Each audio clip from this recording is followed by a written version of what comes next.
This is the kind of the part two of the judgment series, which part one was pre-Chat GPT in 2022. And for that, I basically did research using this Blackwell Handbook of Judgment and Decision Making. And if you want, you can check out the slides or the video. Anyway, just I'm going to go over some of the highlights, what I consider to be some of the highlights of my research into this. And one thing that came up that I thought was interesting was that in general, people tend to be overconfident in decisions, which isn't really a surprise. But a lot of times when you read things and it's backed up by a psychological study, it makes it a little more believable. It's not just something somebody says. But typically we tend to rely too much on our inner view of reality, and we don't often, or we don't always check with the facts, the outer evidence, if you will. Excuse me, I was shouldn't be playing around with this. And did you say something, Jim? I thought I heard somebody. Never mind. No, I did. My chair creaks, and I didn't realize I was still on audio. But okay, chair creaks. All right. So, I do have a question, Mike. I have a question. Rockwell. You were saying something, Rockwell, about judgment. Yeah, I'll send it to you later. Why don't we just? Okay.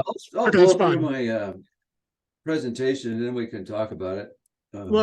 Okay. Yeah, I'll send it to you later. It's pretty good. But anyway, there was in the 70s, there was a heuristics and biases movement, which kind of was the center of research in those days. And heuristics, I mean, basically it showed heuristics are fast, but you might just overlook something important. I mean, they do work fast, but I mean, they have drawbacks to them. And biases, there's lots of biases. Another thing I thought was interesting is that often when people select some choice, they concentrate only on the benefits and kind of ignore the negative aspects. And the reverse also applies. So if you're not going to accept, you don't want a certain car or something, well, you might say, well, I don't like the tires, but you might ignore the other things you actually like. So we tend to be imbalanced. And satisficing is a term invented by, I believe, Alan Newell in the good old-fashioned AI days, which basically says that if you're going to make some decision, just pick the first one that meets your requirements. It doesn't have to be optimal. That's satisficing. So the upshot of the heuristics and biases movement to me was, or that I read that was interesting anyway out of that volume, was that decision-making is prone to systematic errors, which again is not a big surprise, but when you see it shown with studies, it makes it a little bit more clear. And basically a lot of AI, at least, we're using human beings as the measuring instrument, the training data. But the problem is we're not gold standards at all. Kahneman was it's kind of the biggest figure in judgments, the science of judgment and decision making.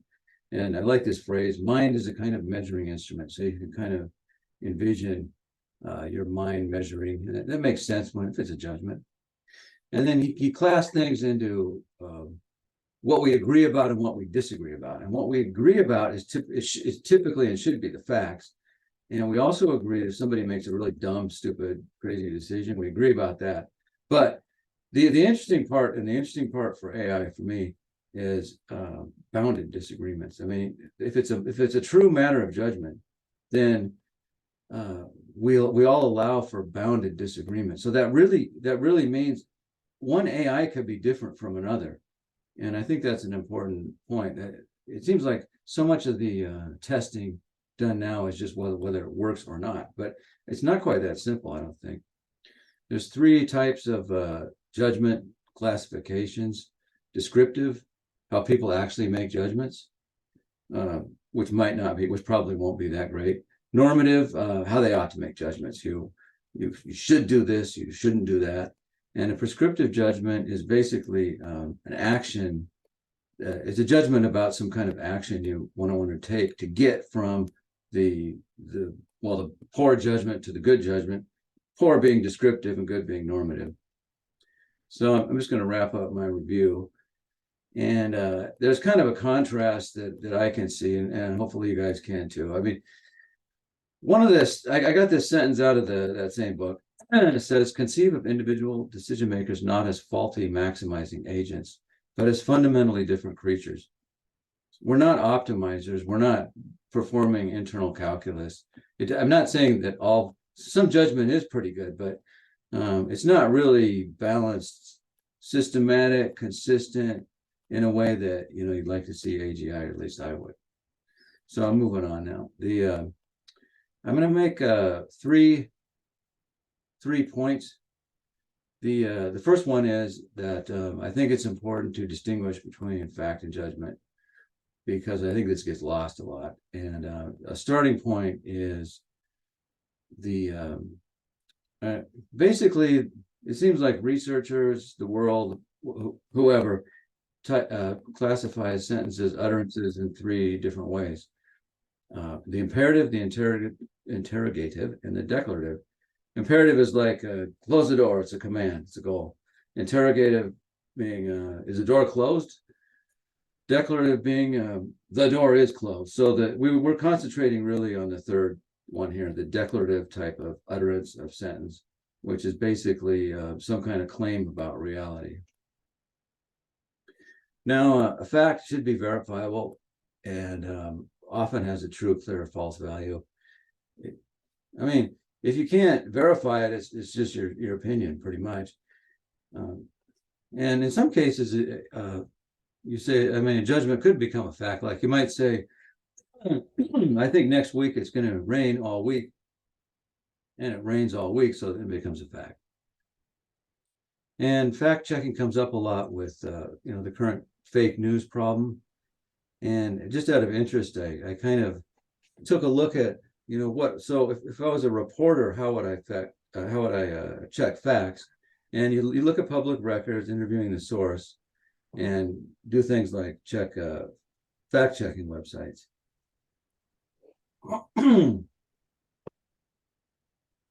I mean, a judgment, on the other hand, is typically going to have more than one possible value. So really, that's the cardinal feature of a judgment, that it could be this, it could be this, could be that. And if you see something like good, so-and-so says it's good, bad, right, wrong, important, unimportant, unjust, that tips you off that it's a judgment. Now, as we know, a lot of people pass off their opinions as facts, and so it's easy to mix these things up. But there you have it. One of the books that I read, which is about 5 years old, in doing this research, is called The Promise of Artificial Intelligence by Brian Cantwell Smith, whose basic theme throughout the whole book was a contrast between mere computation and a judgment. And I don't think he never really quite established what a judgment was, but basically and I think he's got the same problem that I do, that neither one of us actually understand how it would fit into an AI AGI system. But I mean, his claim is that yes. Okay. Anyway, I'm going to keep going.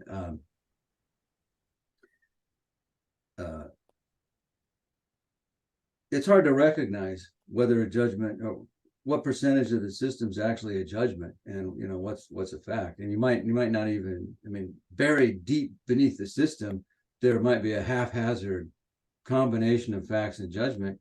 And I would claim pretty much that depending upon the training data that large language models use, that's basically the situation with large language models. So NARS, on the other hand, NARS is one of the kind of the canonical older AGI type AGI systems that most people have heard of, that have hung around long enough. And it deals with three types of statements as well, basically that coincide with the three types of utterances I mentioned earlier.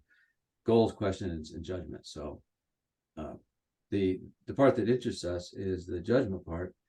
And basically, the main upshot of why I bring this up is that in NARS, there is never any facts, really. There's just increasing values of likelihood. So the problem of whether or not an AI system has facts or judgments is kind of nullified by the way Pei Wang approached this. So I mean, it's pretty interesting and relevant. I mean, and in an LLM, I don't know how they can't really distinguish between the two. So to wrap up my first point, facts should be verifiable. You might have a hard time determining a fact versus a judgment. Most of our thinking involves some kind of mixture of facts and judgments. And like I mentioned, it's going to be hard to tell what's going on inside the machine.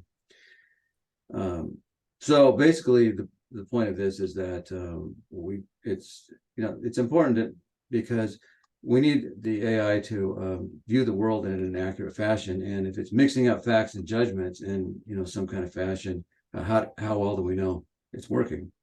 Second point I want to bring up, and I'm just kind of breezing through these slides. I'm not. You guys can read these slides later if interested and ask me questions. But I view intelligence as kind of a combination of understanding, reasoning, and judging. So, and that's kind of comprehensive in a way. You can kind of roll up any kind of issue, problem, whatever you have under one of those three headings, and they all combine and integrate and conflate. But we did a study of understanding, and one of the just as a basic definition, I picked out Brett Martinson's because I liked it, and he says understanding is having in-depth knowledge of the subject domain, such that one can reasonably reapply it.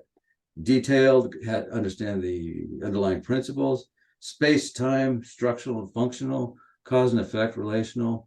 So you can teach, explain, recognize. I mean, all these different verbs down there. I mean, basically, think of a car mechanic or a doctor or whatever, constantly applying their understanding. So that's just kind of a basic definition. But now, so how does that relate to judgment? And I mean, if you don't understand what's going on, it's hard to make a judgment. But I mean, it's kind of a common sense type of thing. And that also in the psychological literature, if I'm not mistaken, often they kind of class things under a mental act or a mental state. And it's kind of analogous to a Turing machine in that, the Turing machine's in a certain state. And then based upon what I forget what happens, but the read-write head moves and makes an act, and the tape advances. And so the similarities, of course, between psychology and computer science are pretty well known. But the reason I mention this is that the book, which I used for part of my research, called Making Sense of the World, which is kind of a collection of essays on understanding. Basically, they're saying understanding's, it's not just this state where you reach, I understand, but it's also like, okay, I'm trying to understand. Now the reason why I think that's important in relation to judgments is because you have to make a lot of judgments in the creative act of understanding. So see what I mean? It's kind of hard to talk about one of these without some of the other ones. And again, reasoning. What reasoning is. You use your existing knowledge to generate some new knowledge, and typically we look at reasoning as deduction and induction. Induction mostly being learning, and this is kind of well known and well studied. Good old-fashioned AI was a bunch of inference engines, and so how does that affect judgments? Well, if your judgments are not sound and they're really based on primary first principles that are pretty well known, if your judging is not sound, you're going to get, if your reasoning is not sound, then you're going to get poor judgments. So that's kind of how I see at least one aspect of the relation. And I'm a Hegel fan. He's the reason I like Hegel is because he integrates all these different aspects of reality into a kind of a whole, and he puts induction, deduction, and judgment all together into the same totality. You'd have to. We could talk about this later if you're interested, but anyway. So to wrap up my second point, and it looks like we're going to have a lot of time to discuss. I like to think of thinking as understanding, reasoning, and judging. It seems like everything can kind of roll up under those. But really, the reason that judging is so important is that a machine could do something other than what it did. So it's variable. And that's how we would really judge the machine's, how well it's doing its judgment. So, okay. Now to my third theme, which I really, what is a true judgment for a human in an AGI? And this has puzzled me for a long time, and I sat and thought about this, and I read about it for a long time, and I think I'm at least clarifying it. But one issue that comes up a lot in judgments is intuition. So, we all know what intuition is, but I really like this quote which most people know or have heard at some point, from Justice Stewart of the U.S. Supreme Court. He's talking about whether or not or how he can recognize pornography, and blah blah blah blah blah. I know it when I see it, and the motion picture involved in this case is not that. So this is the highest judge, short of God himself, herself, or whatever, that you can get, who is saying, okay, my logical I know it when I see it. So intuition clearly has an important role to play in this. And another source of intuition's research, I guess, I don't know if you could classify what I'm doing as research. I don't, but maybe if I wrote a archive paper, you could, but I prefer this medium. Anyway, The Gift of Fear by De Becker, which is a long treatment of his main theme, which is basically, how to avoid violence. And he basically argues to the whole book, really, that people already know when it's about to happen. They just don't trust their own instincts, their own intuition. Somehow I knew, he says. Anyway, you can read that later if you want. Another issue that comes to my mind a lot, with respect to what I'm calling true AI judgments, is free will. So I copied this from Wikipedia. It seems pretty good. The notional capacity or ability to choose between different possible courses of action unimpeded. So I'm going to have vanilla ice cream, chocolate ice cream, strawberry ice cream. And we can shift arbitrarily to these different judgments. Now, can a machine shift just as easily? Well, I don't know. Or should it? I don't know.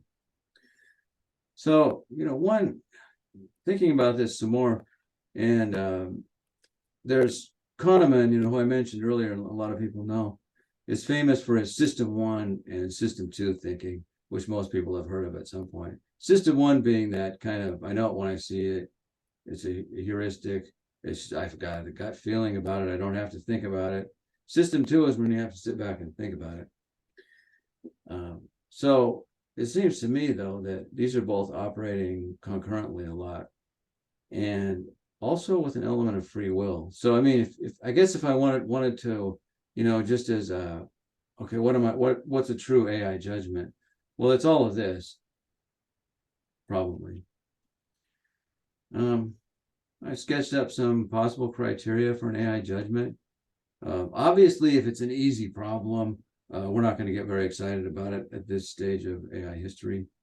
But not a lot of problems aren't so simple. If the AI is faced with not much objective evidence, impartial, incomplete evidence, this is what Pei Wang had envisioned with his NARS.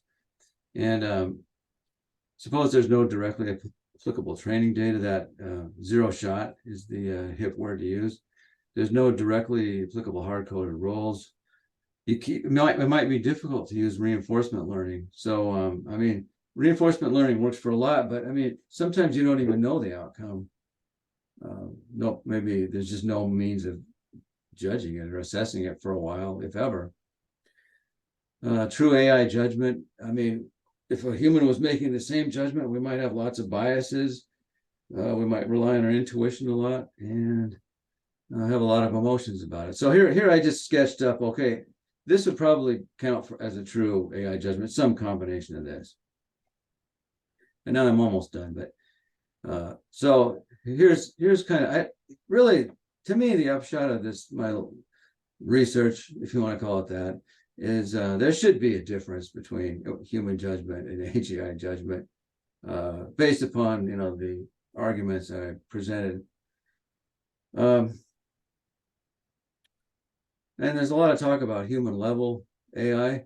Sure, we want that, but anyway, I mean, human judgment, well, it's inconsistent. We place too much emphasis on this, not enough on that. We're inside our minds too much, relying on, quick firing heuristics when maybe we should take some more time and look the situation over. And, but a human being, I mean, we get a lot of stuff right too. AGI, a greater balance, I think, more emphasis on the outer, trying to make up for some of those shortcomings I mentioned earlier. And bias, I mean, there is a role for bias. I realize that's maybe possibly a good bias, but it should be clear to the user, and facts and judgment should be distinguished. It seems like intuition is subconscious. So if there's intuition in the AGI, it should be made explicit and explainable. And, free will, well, I mean, there's arguments about whether we're deterministic or not. I don't think we should get into that, but, I guess to me, it should at least be consistent. So, I know like with LLMs, there's a temperature control. You can make it more or less consistent. So that kind of thing. So here's some, it looks like, a half an hour left. If you guys want to discuss this. Whatever comes to your mind related to this, is intuition incomputable? I saw a company the other day named Intuition Engine, I think, but maybe they're working on it. But it seems like there's some components of intuition that are still necessary for real judgment, and some aspect of free will that I can shift. And what are some positive elements, of heuristics and negative? These kinds of things. So for the next session, I want to, obviously this is not a new art form, so I want to look at, the classic decision-making algorithms and some more contemporary methods. But anyway, here's some potential discussion. Thank you, Oliver. He doesn't understand. All right.